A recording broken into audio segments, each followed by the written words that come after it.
Assalamualaikum warahmatullahi wabarakatuh. Kali ini kita bertemu lagi pada mata kuliah ilmu keilmian dasar. Pada pertemuan kali ini kita akan sama-sama belajar dan berdiskusi tentang perkembangan alam pikiran manusia.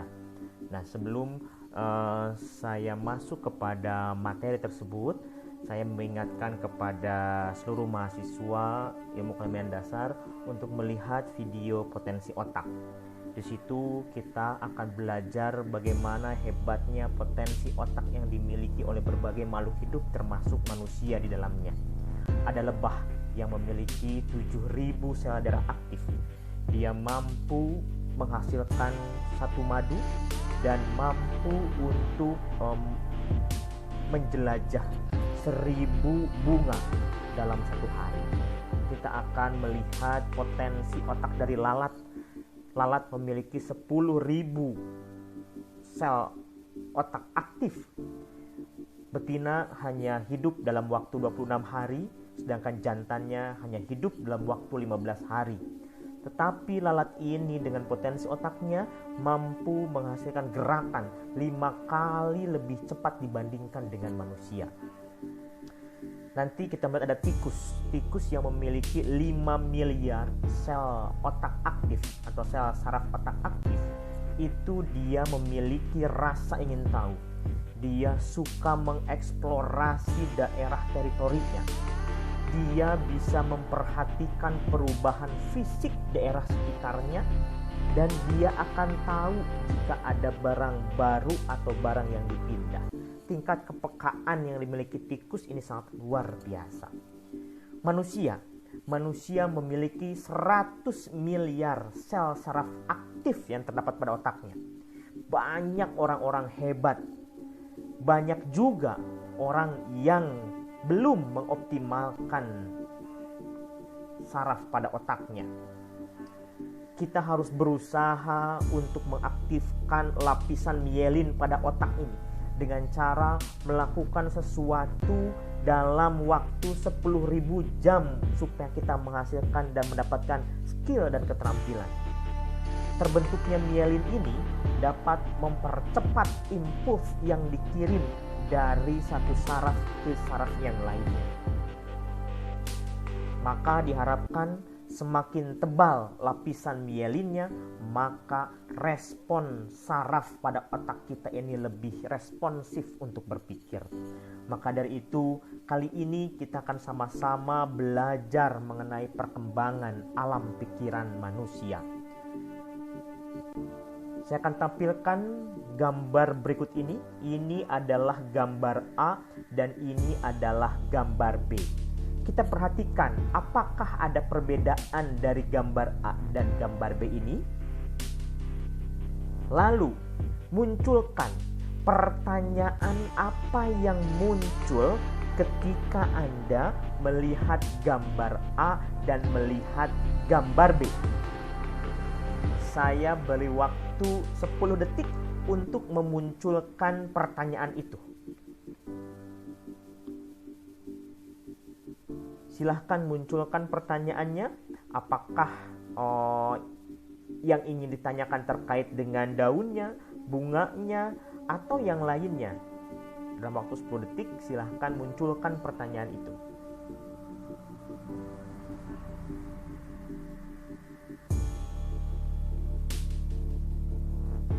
Baik, saya rasa cukup ya. Banyak pertanyaan yang muncul dari otak kita, dan saya yakin pertanyaan itu berbeda-beda. Jika Anda sudah menemukan pertanyaan apa yang muncul ketika Anda melihat dua gambar ini, berarti kita memiliki rasa ingin tahu terhadap gambar yang kita lihat. Dan rasa ingin tahu itu harus kita pertahankan betul, karena ilmu pengetahuan salah satunya muncul dari rasa ingin tahu. Maka dari itu, ketika kita mendapatkan satu pertanyaan dalam otak kita, kita harus berusaha mencari jawaban dari pertanyaan itu. Dan tetap pertahankan rasa ingin tahu yang positif. Ya, karena dari rasa ingin tahu itulah kita sejatinya sedang belajar dan sedang mencari ilmu pengetahuan. Salah satu contoh misalnya pada gambar A ini. Apakah ada yang bertanya seperti ini? Mengapa warna bunga ini berwarna biru muda? Atau mungkin pada gambar B ini ada yang bertanya, mengapa buah dari gambar ini permukaannya tidak rata? Ya. Nah, pertanyaan-pertanyaan itu muncul akibat kita melihat sesuatu dan kita tidak memahami hal itu. Maka muncul satu pertanyaan, dan yakinlah pertanyaan itu merupakan asal mula dari ilmu pengetahuan. Rasa ingin tahu. Di sini muncul yang namanya rasa ingin tahu, curiosity. Rasa ingin tahu yang dimiliki oleh manusia, yang dimiliki oleh beberapa makhluk hidup lainnya. Kita lihat. Nah, manusia itu memiliki rasa ingin tahu untuk menghasilkan suatu ilmu. Sedangkan hewan memiliki rasa ingin tahu untuk menghasilkan suatu cara. Di hewan, rasa ingin tahu itu disebut dengan insting. Ya, disebut dengan insting. Sebaliknya, tumbuhan itu tidak memiliki rasa ingin tahu untuk menghasilkan cara atau ilmu. Ya, jadi karena kenapa? Karena tumbuhan ini tidak memiliki yang namanya sel saraf. Ya, nanti kita akan belajar makhluk hidup dan makhluk yang tak hidup. Ya, oke, berikutnya. Nah, ini alur berpikir dari manusia itu sendiri. Ada input, ada berpikir, dan ada output. Inputnya apa? Hanya ada dua inputnya itu. Rasa ingin tahu dan rasa penasaran. Pola berpikirnya ada tiga. Ada berpikir praktis, ada berpikir rasional, dan ada berpikir ilmiah. Outputnya ada dua. Ada positif dan ada negatif. Di sini saya berikan jalur merah. Ya. Jika alur pada input itu baik, ada rasa ingin tahu dan ada rasa penasaran, tetapi pola berpikirnya itu hanya praktis dan rasional, kebanyakan hasilnya negatif. Dan hasil negatif ini kebanyakan melahirkan suatu mitos. Contoh, kita menganalogikan seperti ini. Misalnya kita punya pacar. Ketika pacar kita, misalnya saya punya sosok perempuan, perempuan itu jalan dengan pria lain tanpa sepengetahuan saya simpulkan dia itu selingkuh. Ya. Nah, jika langsung kita simpulkan bahwa ketika pasangan kita jalan dengan orang lain, lalu kita simpulkan selingkuh, maka sejatinya kita sedang memunculkan yang namanya mitos. Kenapa? Karena kita hanya berpikir praktis dan berpikir secara rasional, tanpa berpikir secara ilmiah. Kalau berpikir secara ilmiah, kita akan menghasilkan hipotesis lain. Misal, mungkin dia itu teman lamanya. Mungkin dia itu bagian dari keluarganya. Mungkin memang dia mantannya dan baru ketemu lagi. Yang terakhir, mungkin dia itu selingkuh. Nah, dari situlah kita akan melaksanakan suatu penyelidikan, mengambil suatu data, menanyakan, mengambil suatu yang namanya kajian ilmiah, sehingga kita akan tahu hasilnya. Dari keempat hipotesis kita ini, mana hipotesis atau mana data yang merujuk kepada mendekati hipotesis dari empat hipotesis itu. Ya, itu yang disebut dengan berpikir positif. Ya, sehingga akhirnya tidak menjadi yang namanya mitos.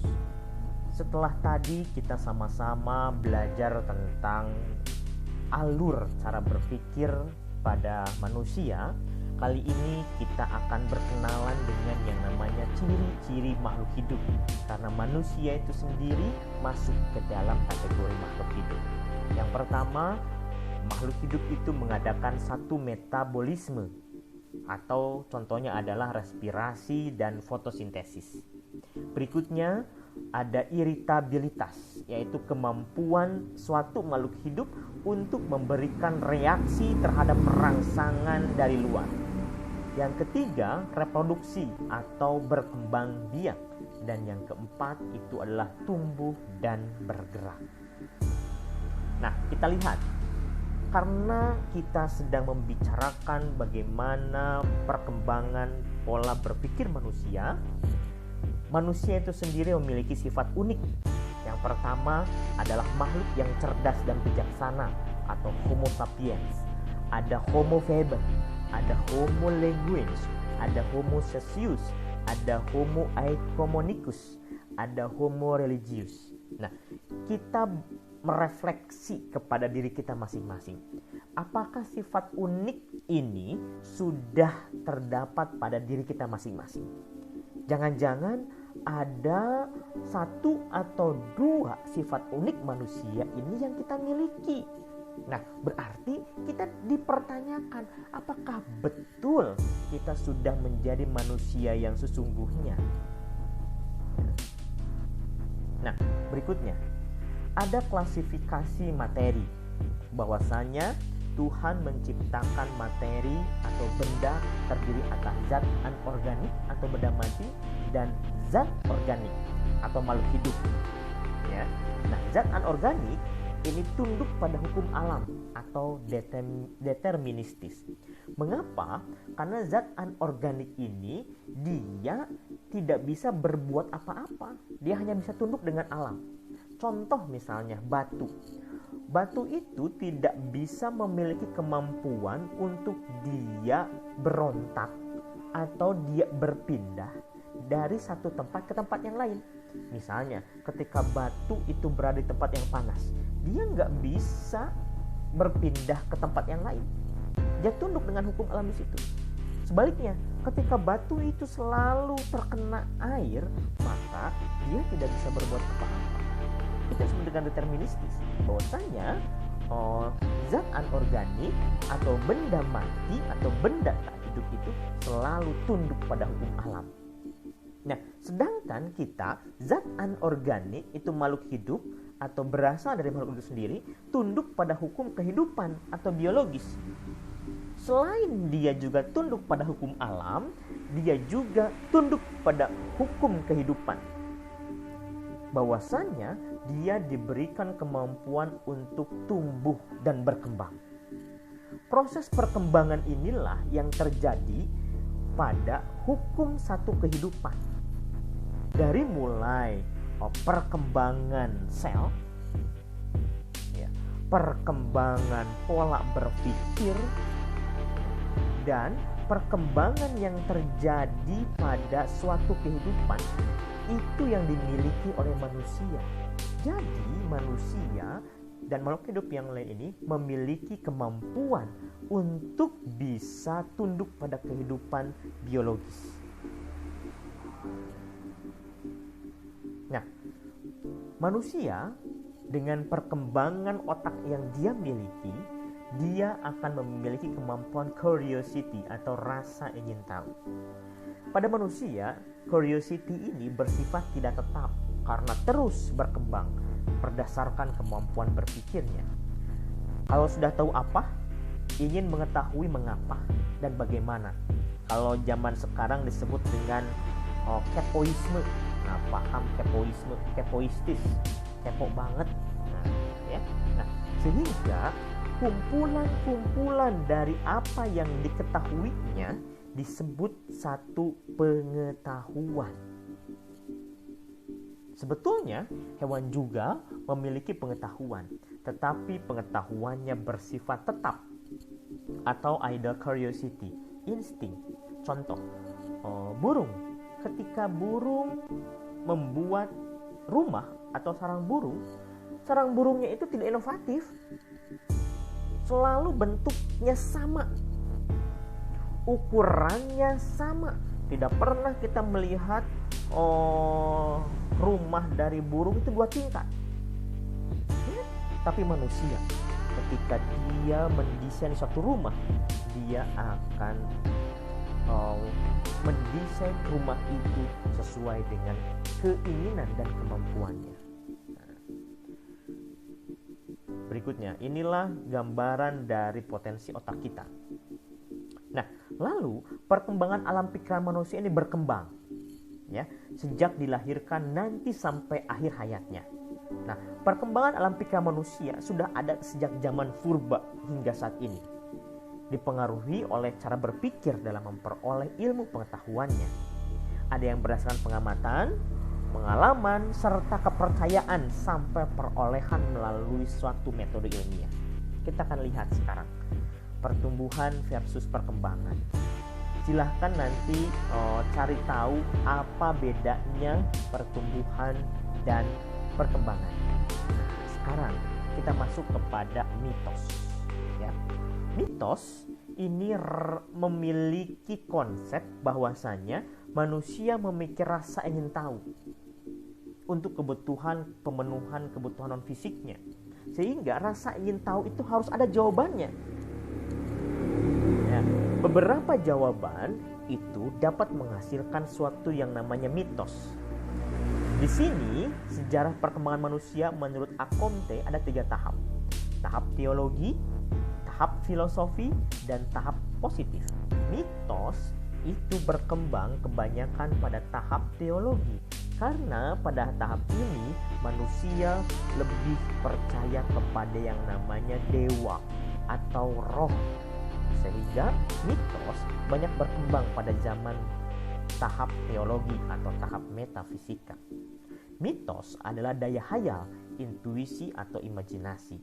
Jadi dalam mitos ada hanya 3 hal yang berperan: pengamatan, pengalaman, dan kepercayaan, sehingga akhirnya menghasilkan suatu yang namanya mitos.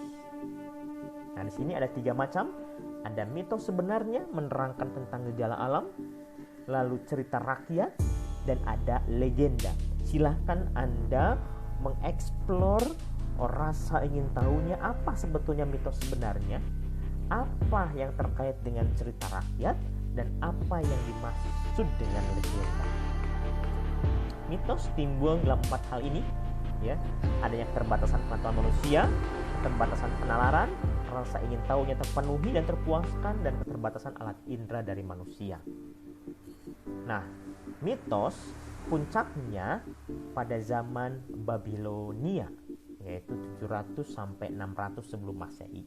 Nanti silakan Anda cari tahu sendiri mitos yang berkembang pada zaman Babilonia ini. Ya, maka muncul yang disebut dengan pseudoscience. Nah, satu langkah dari mitos adalah gabungan antara pengamatan, pengalaman, dan akal sehat. Jadi tidak lagi kepercayaan, akal sehat atau rasional.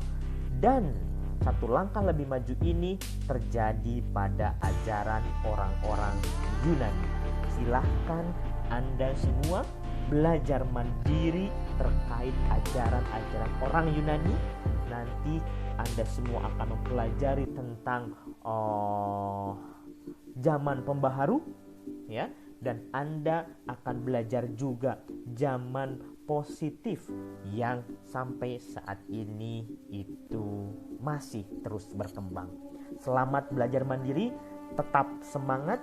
Mudah-mudahan ilmu yang Anda dapatkan bisa memperkaya pengetahuan yang Anda miliki. Terima kasih.